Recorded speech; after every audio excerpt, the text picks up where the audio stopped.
रात के गहरे अंधेरे में चार दोस्त अरविंद, समीर, पूजा और राधिका एक सुनसान हवेली की ओर बढ़ रहे थे। यह हवेली दशकों से वीरान पड़ी थी और गांव में इसके भूतिया होने की कहानियां प्रसिद्ध थीं। हर कोई जानता था कि इस हवेली के तहखाने में एक शापित किताब रखी हुई है जो किसी की भी मनोकामना पूरी कर सकती है। लेकिन इसे छूना मौत को बुलावा देने जैसा माना जाता था।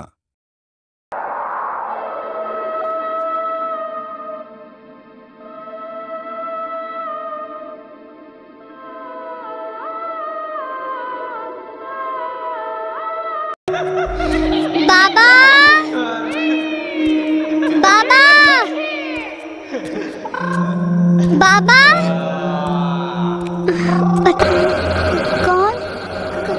कौन है उधर?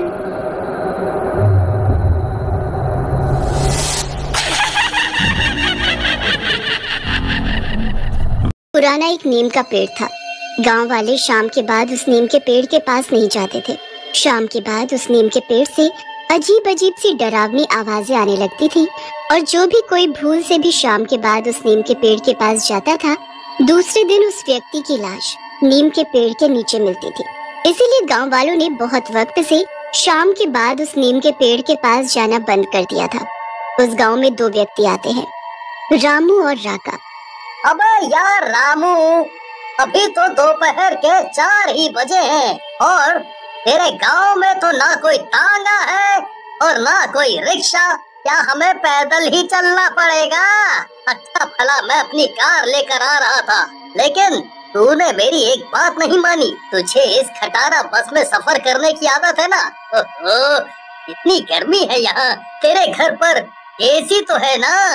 चुप कर, बड़ा आया कार की बातें करने वाला। झूठ क्यों बोलता है? तूने ही तो मुझसे कहा था कि गाड़ी खराब हो गई है, गैराज में पड़ी हुई है।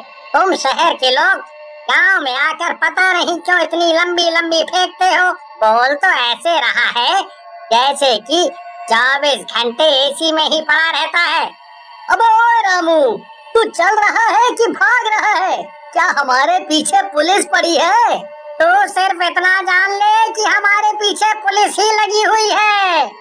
थोड़ी देर के बाद रामू काका के साथ अपने घर पर पहुंच गया और अपने घर का दरवाजा जोर जोर से खटखटाने लगा। रामू की आवाज सुनते ही एक औरत ने दरवाजा खोल दिया और उसने रामू की तरफ देखकर कहा, अरे आप आ गए जी, क्या क्या लेकर आए हो मेरे लिए? जो मैंने शहर से मेकअप का सामान मंगवाया था वो लेकर आए या नहीं?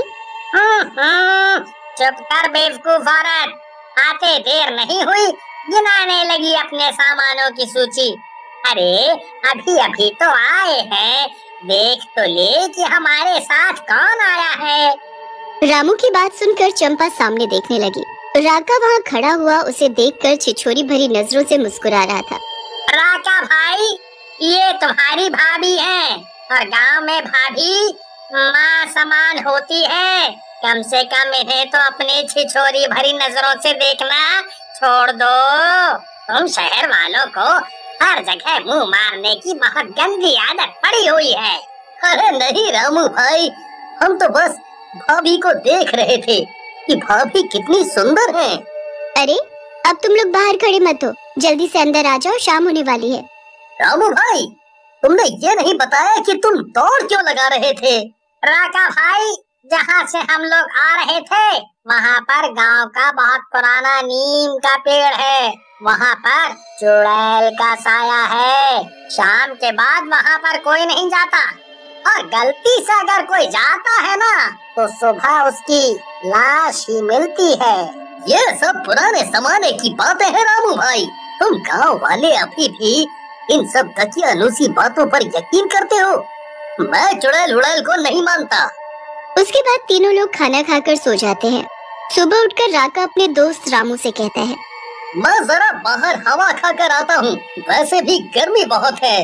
राका भाई, किसी गांव वाली को छेड़ मत देना, ये गांव है, बहुत पिटाई होती है। रामू की बात सुनकर राका मुस्कुराता हुआ बाहर निकल जाता है।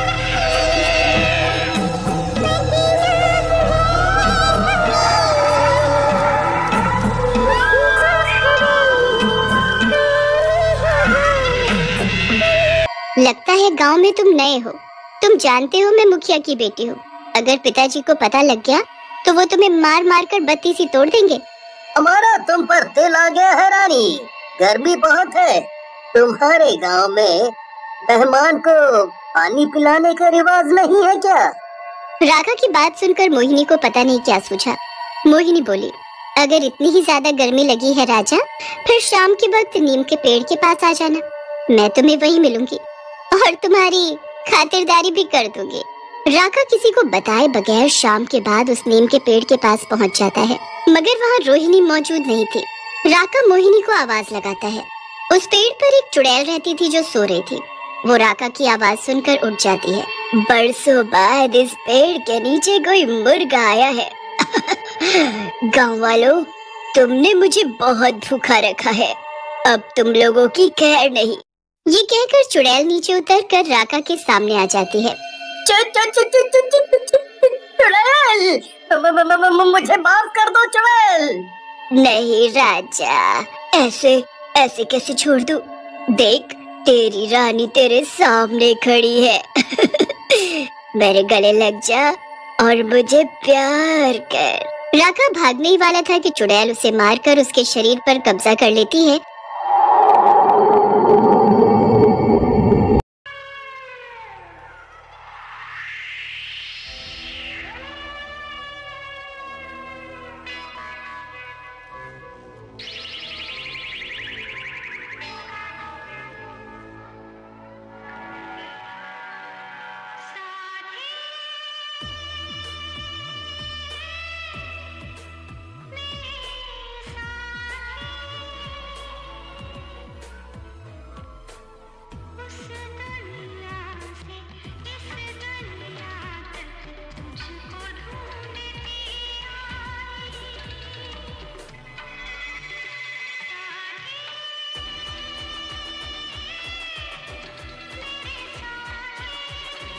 पास के जंगल में एक खौफनाक कहानी मशहूर थी।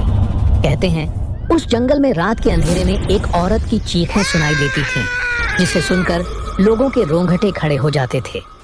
गांव वाले उस जगह से दूर रहने की कोशिश करते थे, लेकिन उनके भीतर एक डर हमेशा रहता था। कई साल पहले की बात है, जब इस गांव में एक सुंदर औरत रानी अपने पति के साथ रहती थी। रानी बेहद खुशमिजाज और हंसमुख थी, लेकिन उसका पति विक्रम बेहद क्रूर और जालिम था।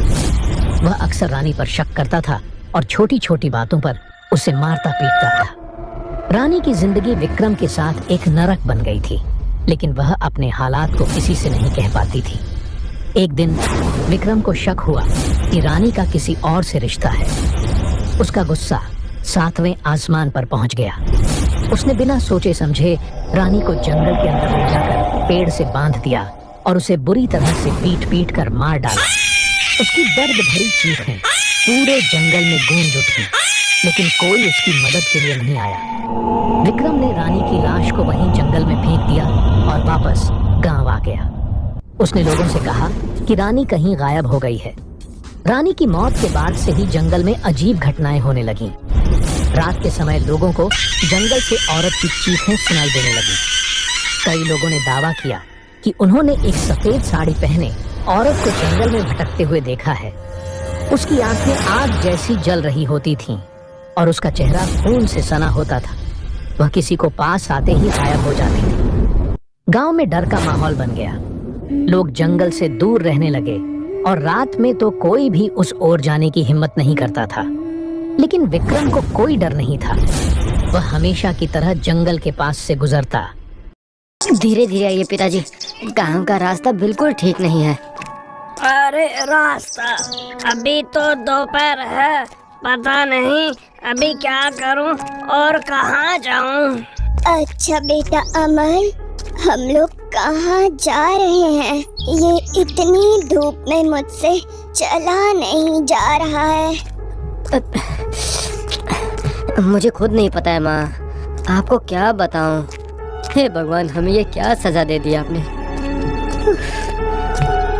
अरे ये क्या अमल, दोपहर को पूरे परिवार के साथ तुम कहाँ जा रहे हो? अब अपनी दुख भरी कहानी क्या ही बताऊं निर्मल भैया, सब हमारा ही दुर्भाग्य है ये। क्यों, क्या हुआ? हुआ क्या है? अब क्या ही बताऊं भैया, गांव के महाजन हरी मुर्शिदी से पिताजी ने पता नहीं कितने वक्त पहले उधार लिया हुआ था, लेकिन बहुत कोशिशों के बावजूद वो उधार नहीं चुका पाए। और इसीलिए महाजन ने अपने लोगों को भेजकर हमारा पूरा घर बार हमसे छीन लिया। हमें हमारे ही घर से उन्होंने निकाल दिया बेटा। पता नहीं अब हम कहाँ जाएंगे, क्या करेंगे, कुछ समझ नहीं आ रहा। आहा, ये तो बड़े ही दुख की बात है। अपने बूढ़े माँ बाप को लेकर तुम कहाँ कहाँ ठोकरे खाओगे। अब क्या कहूँ भैया, प्रभातपुर गांव में माँ की नानी का घर है, अब उसी तरफ जा रहे हैं। क्या प्रभातपुर? वो तो यहाँ से करीब 10 किलोमीटर दूर है। इतनी खतरनाक धूप में तुम लोग वहाँ कैसे जाओगे? निर्मल भैया, और क्या करूँ बताइए, इतनी मुश्किल घड़ी में कौन हमारा साथ देगा। अच्छा सुन, मदनपुर गांव के किनारे में एक मेरा छोटा सा घर है। अगर तुम लोगों को कोई आपत्ति ना हो तो तुम लोग वहाँ जाकर रह सकते हो। महीने में जितना पड़े उतना किराया दे देना, चलेगा मुझे।